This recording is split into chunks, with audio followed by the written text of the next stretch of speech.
Kwa vision ambayo tuliona, Majuto ndio msanii alipambana sana baada ya hili changamoto, na alipambana kupitia comedy.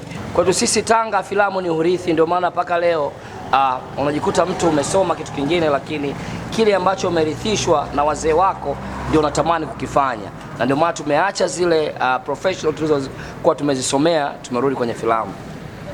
Lakini usiku wa leo inaenda kutengenezwa historia kubwa sana ya kijana wetu ambaye anaitwa Harun Mchuzi.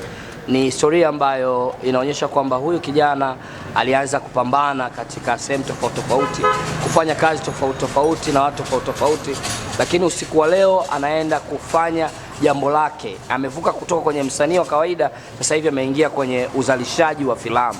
Hii ni hatua kubwa sana, ni hatua ambayo inahitaji pongezi sana kwa Wanatanga, lakini pia kwa Tanzania. Kwa hiyo mimi ningewaomba Wanatanga tuonyeshe sapoti kwenye cha kwetu, kwa sababu Tanga haitojengwa na mtu mwingine, Tanga itajengwa na Wanatanga. Kwa hiyo tumpokee kijana wetu, tukamsupport kwa namna moja au nyingine. Baada ya kuonyesha filamu yake, atauza CD zake, kwa namna moja au nyingine tusupport, tuondoke na nakala ambao watu ambao wamekuja hapa hawana hiyo nakala, waende wakaonyeshe watu ambao wa nyumbani ambao wameacha majumbani mwao. Hivi unamzungumziaje Mr. Mchuzi ndugu yangu? Tuna vijana wengi sana Tanga ambao tunapambana, lakini ninachoamini kwamba ili uweze kufika unatakiwa uwe na vitu visivyopungua vitano. Uwe na discipline, uwe na upendo, lakini pia uipende kazi yako. Filamu tumekuwa tukifanya katika mazingira magumu sana, kulingana kwamba sisi tunafanya sisi wenyewe kutokana tunapenda. Uwekezaji kidogo katika mkoa wetu umekuwa ni mchache, kwa hiyo tunafanya katika mazingira magumu sana, lakini Harun Mchuzi ni mtu ambaye ana discipline sana, lakini pia ni mtu ambaye amebeba kitu kikubwa sana ndani yake.